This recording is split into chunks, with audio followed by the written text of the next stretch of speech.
देख रहे हैं केएनपी न्यूज़ 1 और आपके साथ मैं हूं साक्षी।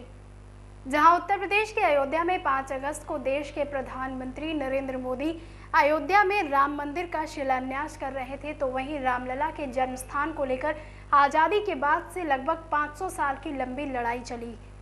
उन्हीं भगवान राम की असली मूर्ति जो अयोध्या से आई थी, जिसे पूरे विश्व में राम राजा के तौर पर जाना जाता है। और आज हम आपको ऐसे ही एक जगह की दर्शन के बारे में बताने जा रहे हैं। हम आपको देश की दूसरी अयोध्या कहे जाने वाली पर्यटक और धार्मिक नगरी ओरछा बुंदेलखंड के राम राजा के बारे में बताएंगे। विश्व प्रसिद्ध ओरछा के राजा रामलला सरकार और मंदिर से जुड़ी कई कहानियां यहाँ सुनने को मिलती हैं। कुछ लोगों के मुताबिक सबसे पहले लोगों ने बुंदेलखंड में ही रहना शुरू किया था। बुंदेलखंड की सबसे खूबसूरत और दिलचस्प जगह है ओरछा। झांसी से लगभग आधे घंटे की दूरी तय कर ओरछा पहुंचा जा सकता है। यहाँ की जो रानी कुंवरी गणेश थी, वो जो कि राम भक्त थी, वही अयोध्या से श्री राम राजा सरकार को, जैसा आप सभी जानते हैं, कि लेकर के आई थी। तो उनकी जो शर्त में था कि ओरछा में राम राजा ही रहेंगे राजा, तो उसी शर्त के पालन में यहाँ राम राजा सरकार के रूप में विराजमान है। ओरछा का इतिहास काफी पुराना रहा है। बुंदेला राजाओं ने 16वीं शताब्दी में इसकी स्थापना की थी। ओरछा की कहानियों में सबसे मशहूर राम राजा सरकार की कहानी है। दरअसल ये मंदिर भगवान राम की मूर्ति के लिए बनवाया गया था।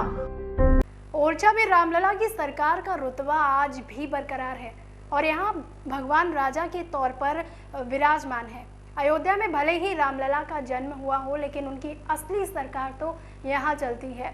यहाँ हर आमजन प्रजा होता है, चाहे वो प्रधानमंत्री हो, राष्ट्रपति हो, और यही कारण है कि यहाँ किसी भी वीवीआईपी को गॉर्ड ऑफ ऑनर नहीं दिया जाता। हम बात कर रहे हैं निवाड़ी जिले के ओरछा के रामलला सरकार की, जहाँ उनकी मर्जी के बगैर आज भी पत्ता नहीं हिलता। ये विश्व का एकमात्र ऐसा मंदिर है जहां मर्यादा पुरुषोत्तम राम की पूजा भगवान के तौर पर नहीं, बल्कि मानव स्वरूप में राजा के तौर पर की जाती है। यहाँ मंदिर में राजा राम नहीं, बल्कि महल में विराजमान है, जहां श्री राम को एक राजा की तरह चारों पहर सरकारी पुलिस जवानों द्वारा सशस्त्र सलामी दी जाती है।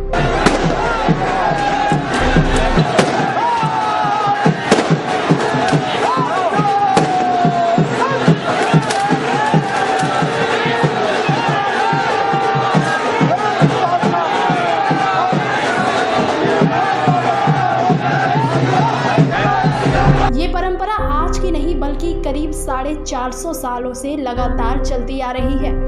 और इसके अलावा अगर मंदिर और मंदिर से जुड़ी कुछ खासियतों की बात की जाए, तो यहाँ पर भगवान श्री रामलला धनुषधारी के रूप में नहीं, बल्कि ढाल तलवार लिए विराजमान हैं। जबकि देश के कई दूसरे मंदिरों में रामलला की प्रतिमाएं खड़े रूप में देखने को मिलेंगी।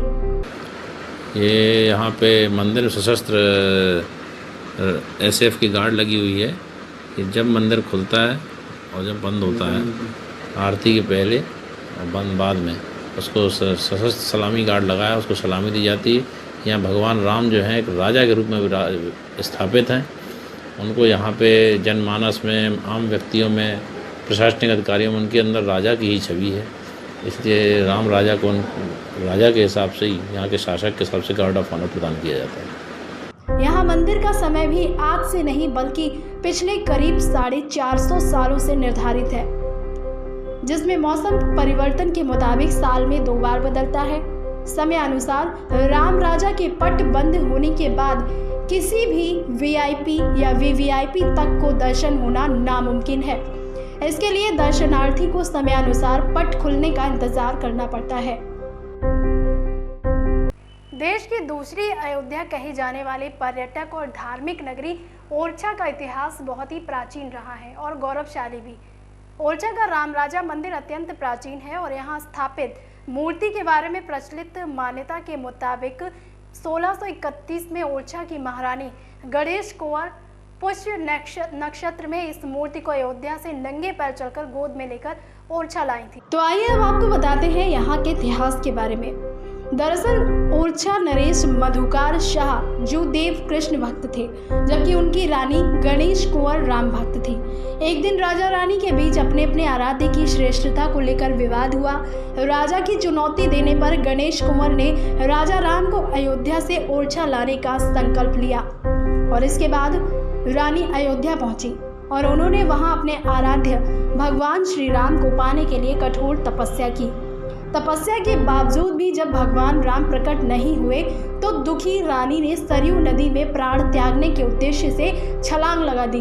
उसके बाद भगवान राम की बाल रूप में सुंदर मूर्ति रानी की गोद में प्रकट हुई और रानी ने भगवान श्री राम से ओरछा चलने का आग्रह किया। वहीं रानी के साथ ओरछा जाने के बारे में भगवान श्री राम ने रानी के समक्ष 3 प्रमुख शर्तें भी रखी, जिसमें पुष्य नक्षत्र में अयोध्या से चलने और पूरी यात्रा उसी नक्षत्र में करने, गोद में लेकर चलने और रखे जाने पर फिर ना उठने, और सबसे प्रमुख शर्त कि भगवान स्वयं जहां विराजमान होंगे वो वहां के राजा होंगे। महारानी कुंवर गणेश ने ये सारी शर्तें स्वीकार कर भगवान को गोद में लेकर ओरछा वापस आई, लेकिन भगवान की शर्त भूलकर भगवान को अपने रानी महल में ही बिठा दिया गया।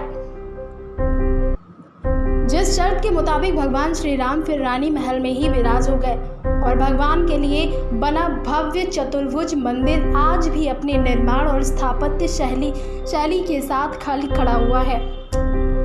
एक जनश्रुति के मुताबिक सतयुग में राजा दशरथ की चाह अधूरी रह गई थी कि वो राम का राज तिलक करते हैं, लेकिन वो चाह वो सतयुग में पूरी नहीं हो पाई और ऐसी मान्यता है कि उस अधूरी चाह को पूरा करने के लिए राजा दशरथ के रूप में ओरछा महाराज मधुकर शाह जूदेव और माता कौशल्या के रूप में महारानी गणेश कुंवर ने कलयुग में जन्म लिया और सतयुग की अधूरी चाह कलयुग में पूरी कर सकें।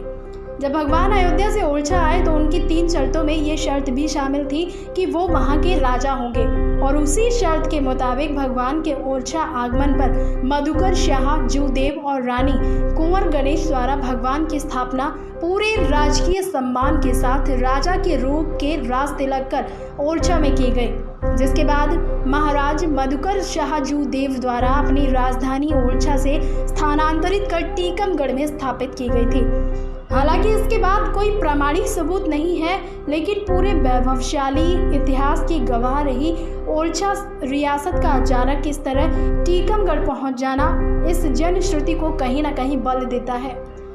संभवतः ओरछा के राम राजा इस मायने में भी अद्वितीय हैं कि उन्हें हर दिन पुलिस के जवान बाकायदा आज भी चारों पहर गार्ड ऑफ ऑनर पेश करते हैं। सूर्यास्त के बाद किसी भी वीआईपी को गार्ड ऑफ ऑनर पेश नहीं करने की स्थापित रीति के बावजूद भगवान श्री राम को सूर्यास्त के बाद भी ओरछा में गार्ड ऑफ ऑनर दिया जाता है। रात में आरती के बाद भगवान राम को आज भी जोत के तौर पर हनुमान जी को सौंपा जाता है और ऐसा कहा जाता है कि हनुमान जी राजा राम को स्नान के लिए अयोध्या ले जाते हैं।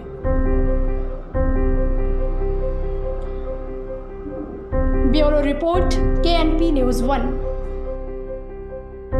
भारत देश में कई ऐसी प्राचीन जगह हैं जो अपने आप में बेहद ही अहम और रोचक हैं, जिसका इतिहास भारत से ही नहीं बल्कि विदेशों से भी लोगों को अपनी ओर खींचता है।